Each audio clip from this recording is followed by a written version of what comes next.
It's ridiculous to me that you're saying you want a second chance, because this was your second chance. You've already been on probation. You were given the second chance of not going to prison. The fact that Miss Holmes negotiated a cap of 8 years for you, you should thank your lucky stars. This is ridiculous. Okay, so Miss Dugas is on probation for the offense of robbery, a second-degree felony. We were previously here, and she entered pleas of true to counts 1 through 12, all of the counts in that motion, second amended motion to revoke unadjudicated probation. I received the updated pre-sentence report as well as a letter from Ms. Dugas. Has everyone had an opportunity to review that? Are there any additions or corrections? None from the defense, Your Honor. No. All right, and this was unagreed, correct? Ms. Holmes, you may proceed. Pay very close attention here, because this is where the defense tries to turn things around.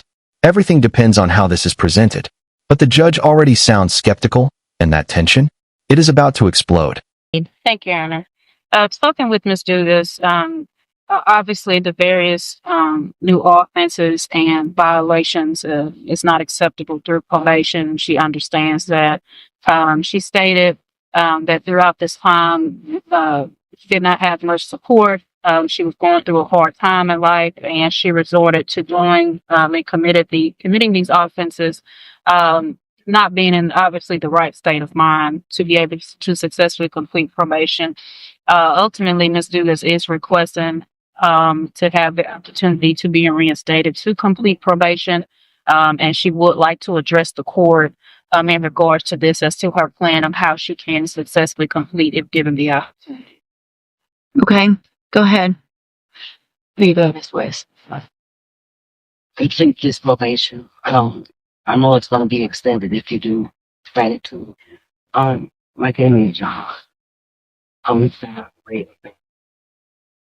I'm being like I don't how much. We'll never be found the world.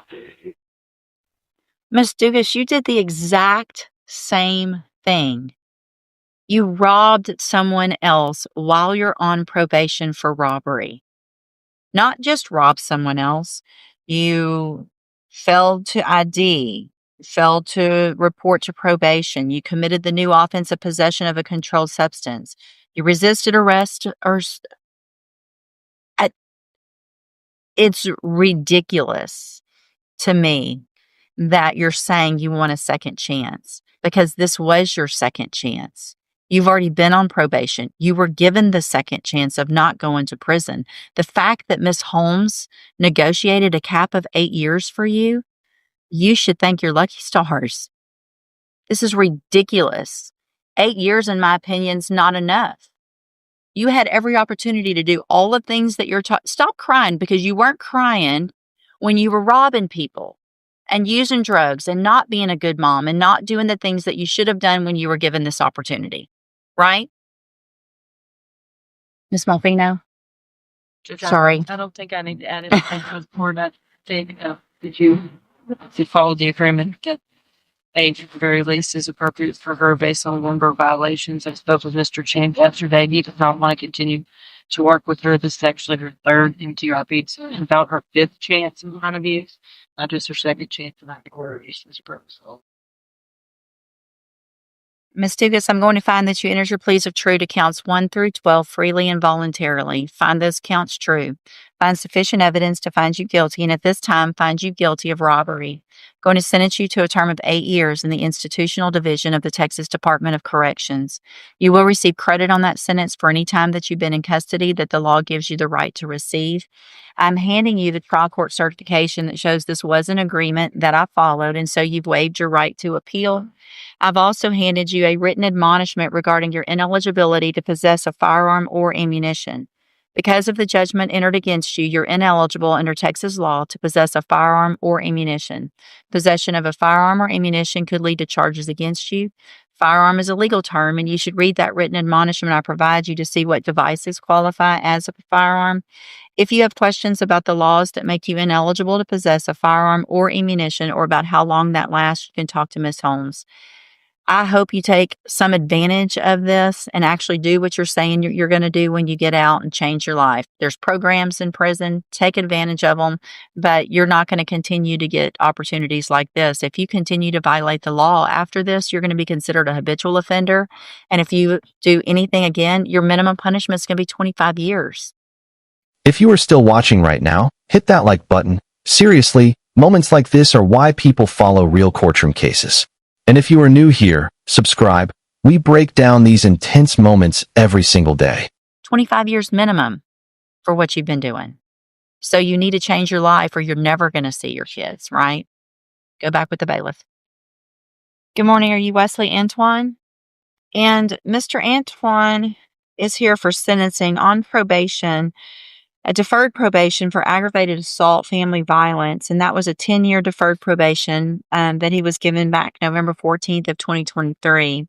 Entered pleas of true, it looks like, to counts 1 through 11 in the motion to revoke unadjudicated probation. I've received an updated pre-sentence report. This was an open plea to the court. Is that correct? Yes, Your Honor. The court had previously, when we were here before, it advised the court, that he received 4 months on that new case in Louisiana, but it does involve the same victim, Miss Red, as his case here. Mhm. We had discussed 6. The court did not feel comfortable with that, so we just decided to go off to you. Okay. All right. So that's what, and I wanted to remind myself, I had a notation on this about that new offense. So the new offense was in Louisiana, and it was domestic abuse, battery, also by strangulation, correct? Against the same victim. All right. Mr. Lewis, you may proceed. Judge, in this situation of all my conversations with Mr. Antoine here, a lot of his issues come back to his mental health problems. And at the time, I believe he was not really open about getting the help that he needed with these issues. And once he got on probation, of course, those issues already became a very unstable situation. He admitted that he was homeless for a period of time there, which why he went back to Louisiana. All of his family is there.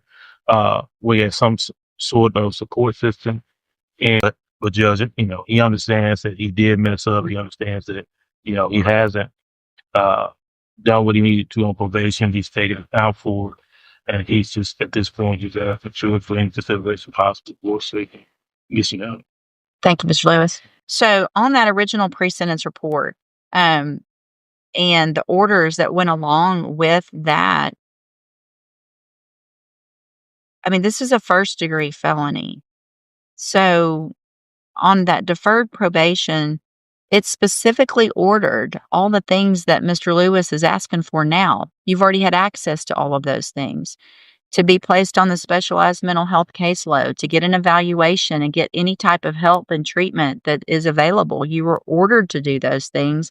And in fact, what you pled to on this motion, true, is that you didn't get the evaluation completed. And so you never were able to get services. And that was your choice. Everything was given to you. You had all the opportunities in the world to get whatever help you needed so that you could be successful. But the fact that you're on probation, I mean, the allegations in this underlying case is that you had a cane and that you just beat the crap out of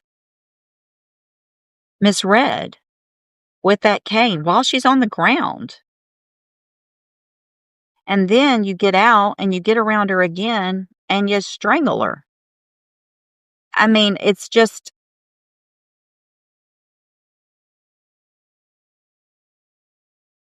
beyond me. That's what you would do. I mean, it sounds like if you go to Louisiana, if you have support, that's great. But to go back and do that to her without permission, you weren't working, you didn't have your mental health, you didn't do your community service, you didn't do the batterers intervention prevention program, which probably would have taught you how to not beat on and attack and put your hands on people that you supposedly care about. got a new offense over there for that. Anyway, I'm going to find that you entered your pleas of true to counts 1 through 11 freely and voluntarily. I'm going to find those counts true. Find sufficient evidence to find you guilty, and at this time find you guilty of aggravated assault on a family victim. I'm going to sentence you to a term of 15 years in the institutional division of the Texas Department of Corrections. You will receive credit on that sentence for any time that you've been in custody that the laws give you the right to receive. I believe the initial was yes. I am going to make the finding that there was a deadly weapon in that initial case. I'm going to hand you the trial court certification. You need to sign this with Mr. Lewis. It shows that this was not a plea agreement. You have some rights to appeal. You can talk to him about that. I'm also going to hand you a written admonishment regarding your ineligibility to possess a firearm or ammunition. Because of the judgment entered against you, you're ineligible under Texas law to possess a firearm or ammunition. Possession of a firearm or ammunition could lead to charges against you. Firearm is a legal term, and you should read the written admonishment I provide to see what devices qualify as a firearm. If you have questions about the laws that make you ineligible to possess a firearm or ammunition or about how long that lasts, you can talk to Mr. Lewis. Good luck to you, sir. Sign that, and then you can go back with the bailiff. And just like that, it is over. 2 defendants, multiple chances, and 2 judges who had finally seen enough. At some point, it stops being about second chances and starts being about consequences. Justice does not always come easy, but when it does, it is final.